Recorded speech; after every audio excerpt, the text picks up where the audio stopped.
very good evening to you. Thank you for choosing Focus News here on Focus TV. I will be bringing you all the latest updates in the world of politics and sport coming up in the next 60 minutes.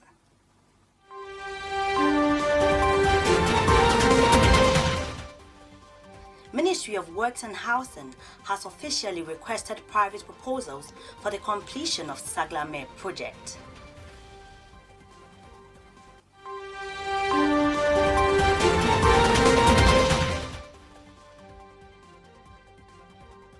Launches the Alliance for Revolutionary Change today.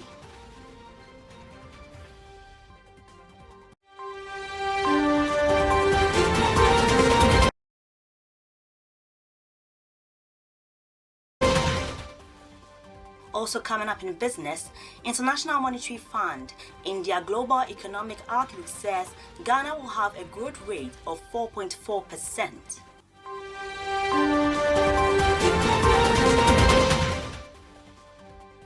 Sport, we have a preview of the UEFA Champions League quarter-final tonight.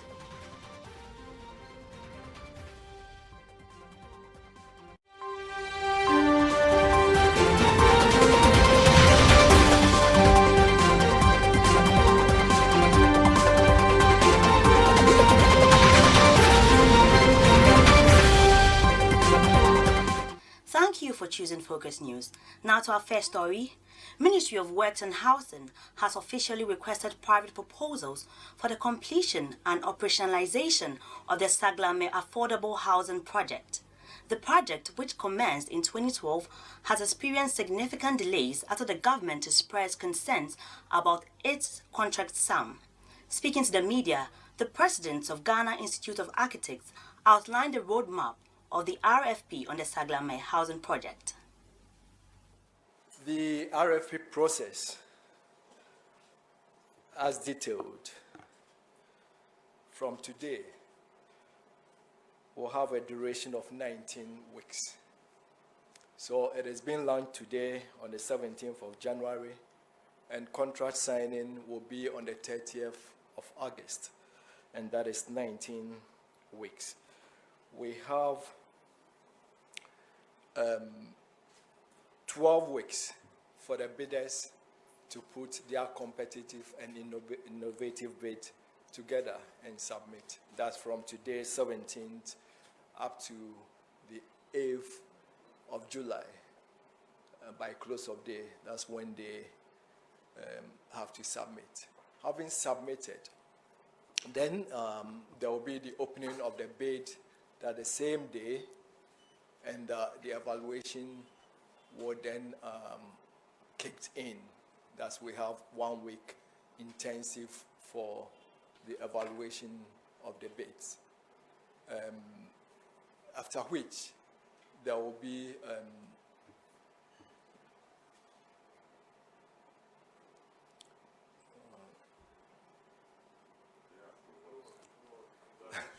okay, all right, okay. So after that, the evaluation report will be presented to the Necessary Authority for approval, and then we'll enter into the contract negotiation stage.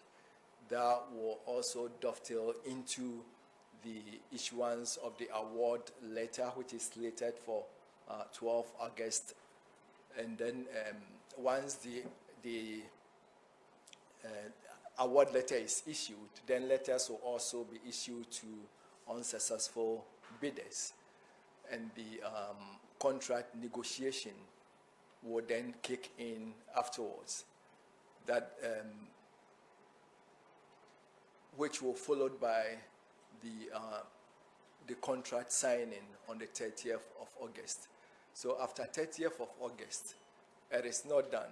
There is what we call side possession by the winning team, and that is slated for 23rd September 2024.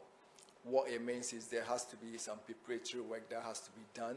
So letters will be issued to all stakeholders inviting them, and some preparatory works also at the project site. So in short, we have from today, 17th of April, launching or issuing the RFP, and for the contract to be signed by the 30th of August 2024. And finally, the winning bidder taking possession of the site to commence work on the 23rd of September. Still on the Saglame housing project, the transparency policy to govern the selection of strategic investors for the completion and operationalization of the projects were outlined.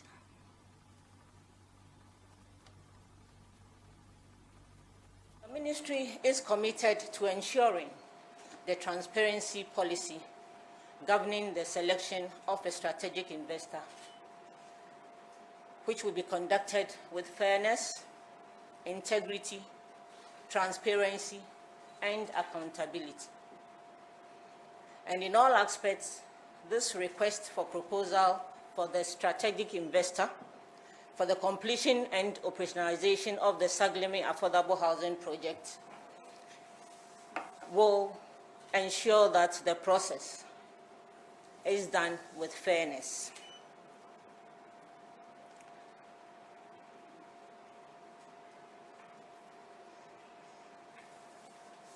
A technical working committee was set up to ensure that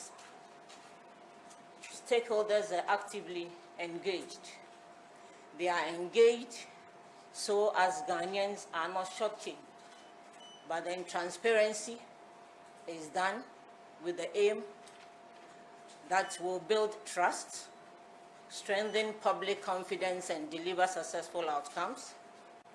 And also, the stakeholders will benefit in the project so as to ensure and promote accountability, prevent corruption, and ensure the procurement process is conducted with the utmost integrity and fairness. We'll also ensure that we provide timely and comprehensive information regarding the Saglame Affordable Housing Project. And these include procurement processes to the general public, local and international entities or investors, tender notices, bid evaluation criteria, and contract award decisions. All these documents are just to ensure that procurement guidelines, procedures, regulations will be made readily available to interested stakeholders to ensure transparency and understanding of the process.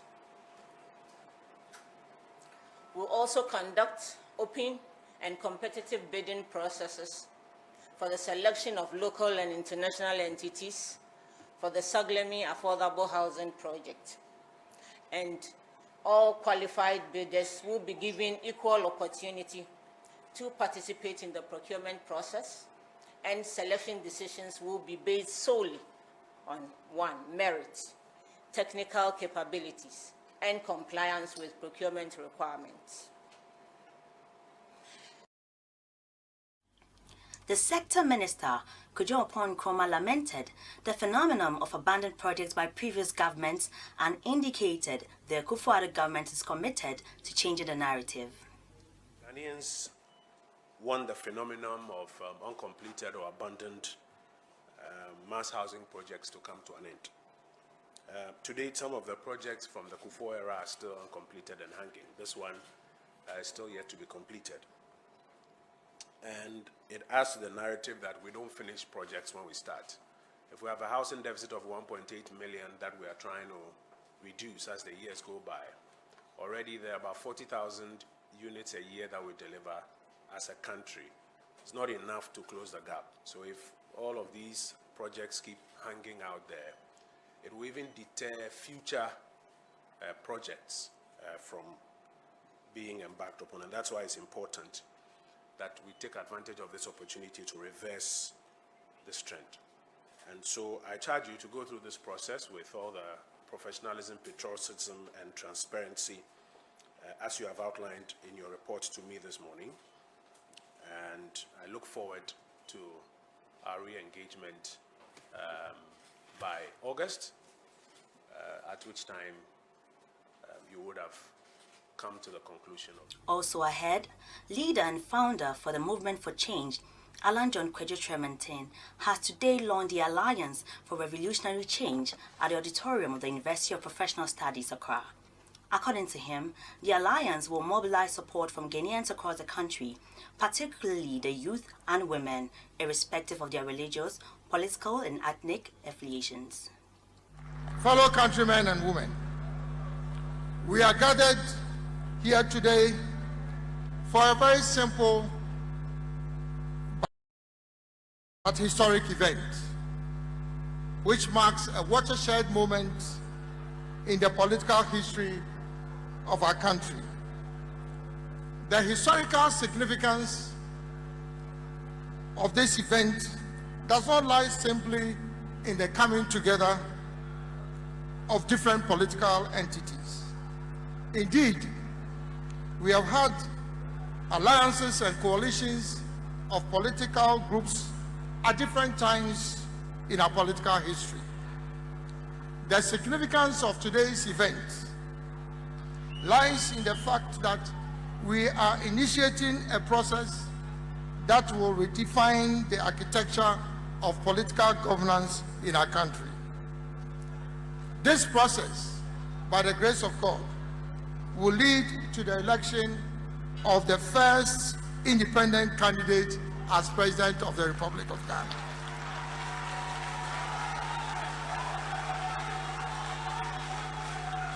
It will also lead to the establishment of the first truly representative government in Ghana's history, a government of national unity which will be made up of representatives from different political parties, the business community, labor unions, civil society, professional bodies, faith-based organizations, traditional authorities, and other interest groups, including traders, farmers, fishermen, artisans, among others. Distinguished ladies and gentlemen, never before in the history of our country has there been a more compelling case for change and transformation in all spheres of our national life: political, social, and economic. This is what revolutionary change is all about, and has informed our choice of the name of this alliance. After 67 years of independence, we are still grappling with the fundamental challenges of development: an economy in crisis, an extraordinarily high level of unemployment, a declining healthcare delivery system, an educational system that does not respond to our current and future development needs, the rampant and irresponsible exploitation of our natural resources, and the deplorable state of infrastructure, including but not limited to road and rail networks, energy, water, and sanitation. We certainly deserve better than this as a people. But the challenge for us is, how do we fix this? Fellow countrymen and women, to overcome our challenges, I propose the following 6 fundamental considerations. 1, ushering in a new type of leadership in Ghana.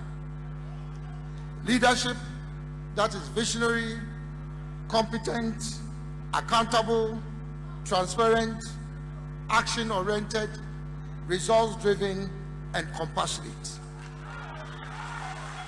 Let's do some more political stories. Flag bearer for National Democratic Congress, John Dramani Mahama, has promised to protect already established businesses irrespective of the party the owner is affiliated to, during the final day of his Building the Ghana We Want tour in the Northeast region.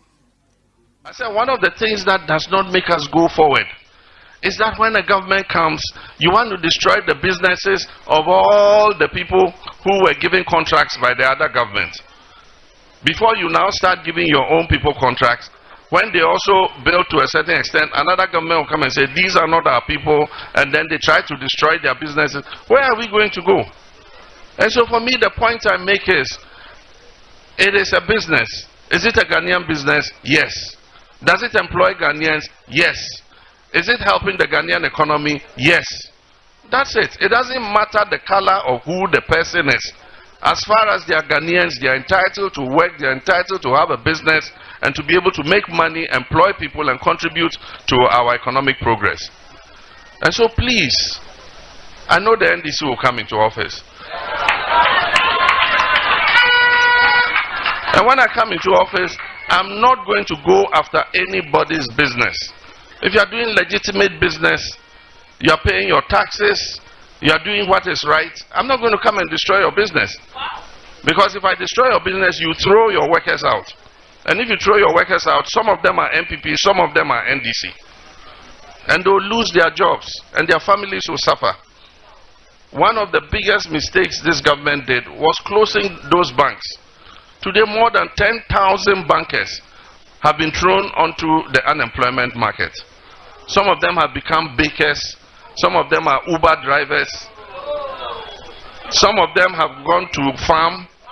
And these are professional bankers. Can you imagine the waste of human resources that... The ex-president, during the same event, has accused former Finance Minister Ken Ofori-Atta of misusing the Eurobond funds under his watch. The Eurobond alone, in 6 years, the president's cousin, the finance minister, borrowed $13.5 billion. And if we had seen highways, we had seen bridges, we had seen regional hospitals, we had seen universities, schools, water, electricity, we'll say that that money was well spent. But after 13.5 billion cedis, just show me in the Northeast here what transformation has happened in the Northeast here over the last 7.5 years. We will be back with some business stories after this break.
Graphic designer?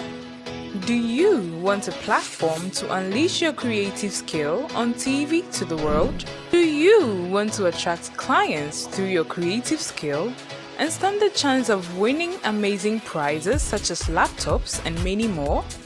If yes, then call any of the following numbers for further details: 0242 575 044 or 0246 856535.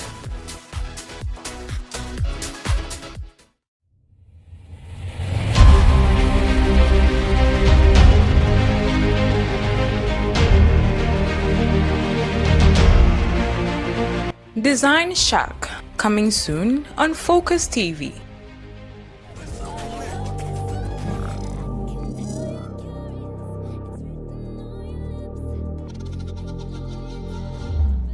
Focus TV, The focus is you.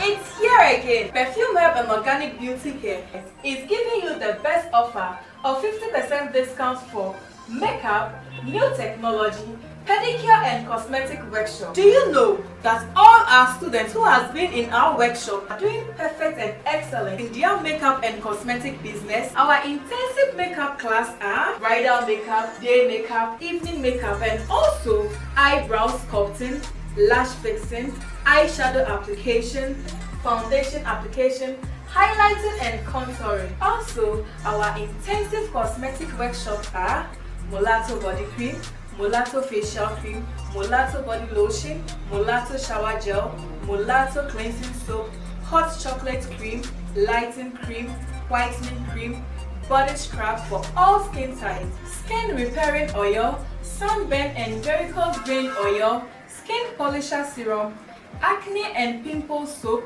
knuckles and dark spot remover oil, hyperpigmentation black soap, skin and body milk butters, facial serum and masks, facial cleansers, hair growth oil and cream. Date for this program is from on the 2nd May to 17th May 2024. Location at the Perfume Hub Tutorial Center, Tabora number 3 Junction, adjacent the La Paz New Market.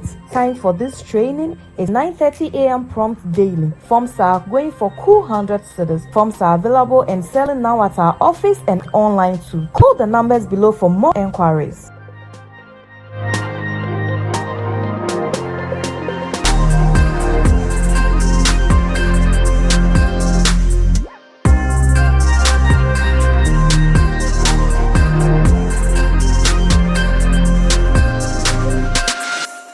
Next Generation Construction Product and Property Fair 2024, featuring thought-leading sessions, a forum for tackling the latest issues in the construction industry. Showcase your brand, learn about new products, services, trend technology, and innovations in the construction industry. Network with key industry stakeholders and professionals. Meet relevant authorities in the construction industry. Venue, Accra Digital Center, Kwame Nkrumah Circle, Accra, adjacent State Housing Company, Ring Road West. Come and experience the world's leading construction machinery fair. Date, Friday 10th to Saturday 11th of May. For exhibitor, eventer participation, and sponsorship enquiries, call or WhatsApp 0241 812308 or 020-2131-615. Next Generation Construction Product and Property Fair 2024. It's gonna be interactively exciting.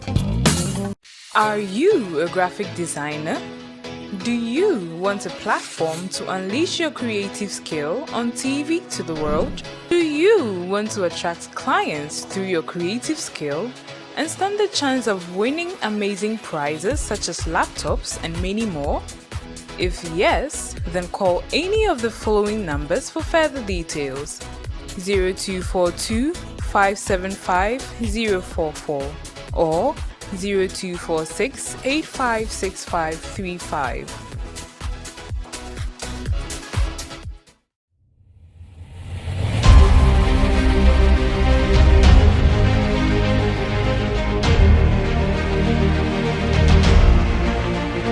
Design Shack, coming soon on Focus TV.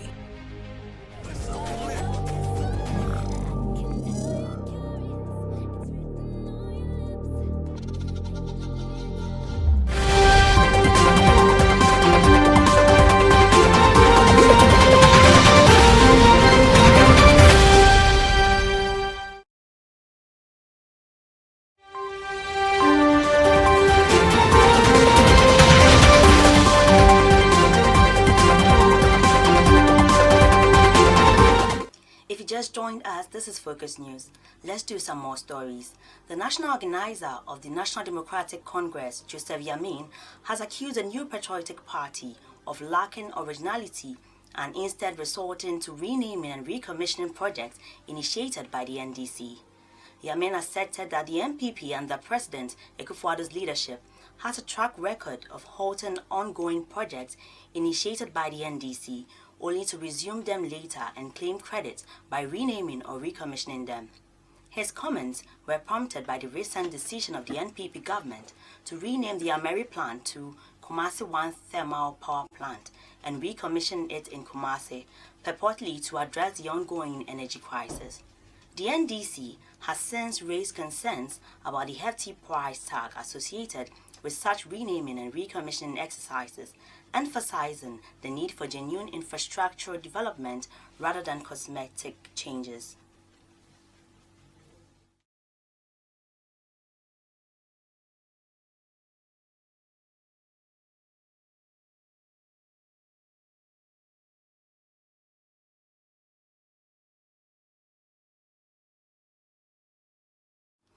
In the world of business, the International Monetary Fund in their Global Economic Outlook says Ghana will have a growth rate of 4.4%. The world-known organization revealed this during the ongoing annual World Bank and IMF spring meeting in the USA. The International Monetary Fund, IMF, is projecting a growth rate of 4.4% for Ghana by the end of 2025. This was captured in the IMF's Global Economic Outlook released on the sidelines of the annual World Bank spring meetings in Washington, D.C., USA on April 16, 2024. The IMF in the report also projected that Ghana will end 2024 with a growth rate of 2.8%. This is similar to what the government had forecast in the 2024 budget. However, the World Bank believes that growth will hit 2.9% by the end of this year. The forecast is based on reforms that Ghana is undertaking under the IMF program, which is going a long way to support this economic recovery.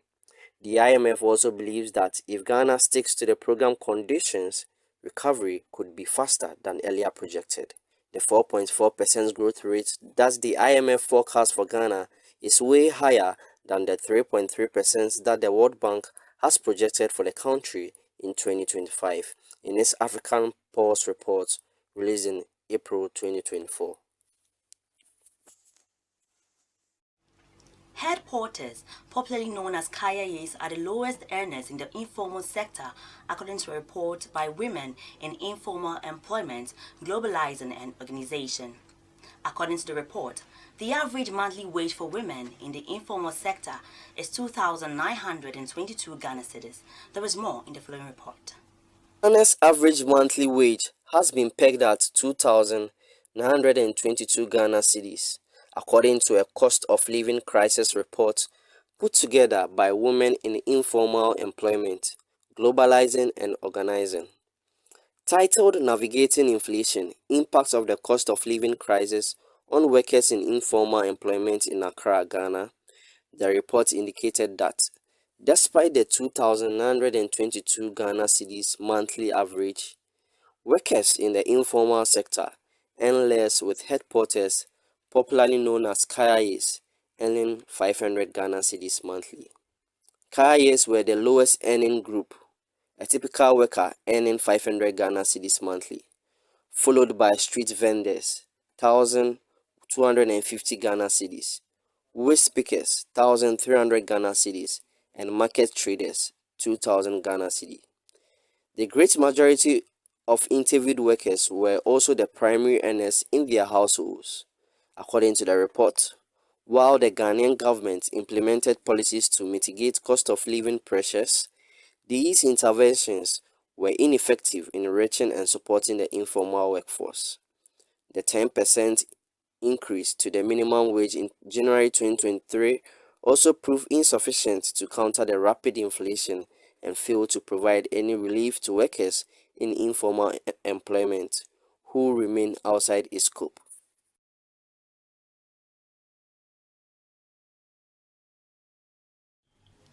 Let's do some sports after this break.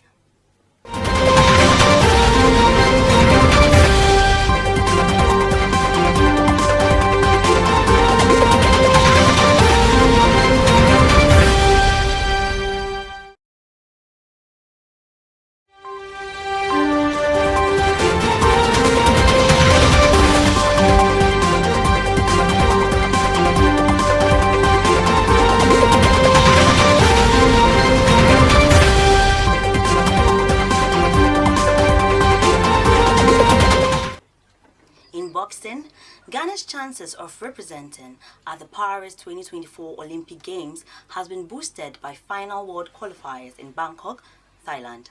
Victor Kwao has more in the following report. Ghana's hope of grabbing a slot for this year's Paris 2024 Olympic Games would have to come at a cost after an awful outing in the last two qualifiers.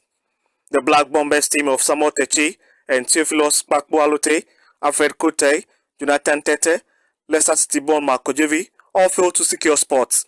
The story wasn't different for Black Haters pair Janet Aqua and Anatu Mohammed, who also failed to qualify. But for the national team head coach, Dr. Asari Furi, he has described the process more complex, not only for Ghana, but for the entire continent. Well, I think qualifying boxers to the Olympics game this time has been very difficult for Africa. The quota given to Africa at the African qualifier wasn't fair, and also putting Africa the next qualification together with the whole other continents is like trying to deprive Africa from qualifying. And really, we could see clearly that at the second, the first world qualifier or the second qualifier for the whole world, out of 68 boxers who went for the qualification in Italy, none was qualified. None of African boxers was qualified. And it shows clear that there has been a strategy to deprive Africa from qualifying more boxers to the Olympics. When you in records, you can see clearly that most of the times at the end of the Olympics, Africa normally win one medal, and I can say it is because of the way the present qualification is going. Formally, when there isn't any qualification, Africa has a very good representation. But now, based on now the present situation, attributing it to Africa not doing well, has been a hard blow for Africa. But when you look at the world boxing itself, in terms of professional boxing, you could see Africa is doing well. Speaking of support received from government so far in an attempt to qualify, the veteran coach says government is doing its part, but one corporate Ghana to come on board. Well, when it comes to government support, I think most of the time government is the one that pays the ticket and take us to the competition most of the times. And so we cannot say a government can do everything because the disciplines under the government is as a big number. And so I believe a corporate body must come in. Individuals who have the power to support must also come in. So, well, in terms of government support, well, most we look at the bid. We went to the African Games, look at the hosting of the whole African Games on the head of the government. Well, it is the government duty to support all the discipline for us to go to the games. But I think other corporate bodies and other individuals can come in to support the team to work hard and qualify, as some have already started doing. Touching on the readiness and preparedness of the boxers to take advantage of the final qualifiers in Bangkok, Thailand, coach says his outfits are ever prepared since the Olympic Games is the grandest stage. Mentally, the boxers know that they have to be at the Olympics, and so that is what we base on to side them. But you know, when you go to the Olympics, you can turn your life around. When you go to Olympics and you are able to achieve something there, then that means you'll be fine. So mentally, they know that they have to work very hard, and also we let them feel that it's very, very important to be part of the Olympics, and that is the psychological aspect of it. So physically, that is what I have already mentioned. We need to get to camp. For now, we've started training on non-residential basis, but most of the time non-residential is not much effective because the bosses train and they go back home and they can do whatever they do, and sometimes when they are more tired, they don't come back to training. So it's very difficult preparing them non-residentially, because when you are preparing them non-residentially, if you increase the training tempo, some of them may not be coming. They will feel tired, and sometimes too, well, in their mind, mentally, they will feel that, oh, let me dodge one, let me do this. But when they are in camping, no matter what, we will make sure that we get them to train. So those are some of the difficulties as well. So far, 197 Olympic boxing quotas have been attributed following last year's continental qualifiers and the first World Qualification Tournament that took place in Basto, Assisi, Italy from 3rd March to 11th March. For Africa and Team Ghana, all hope is not lost. The Bangkok, Thailand boxing dance is the final opportunity to seize an amazing opportunity to represent a continent whose legacy on the Ghana stage speaks volume. Kwa Victor for Sports.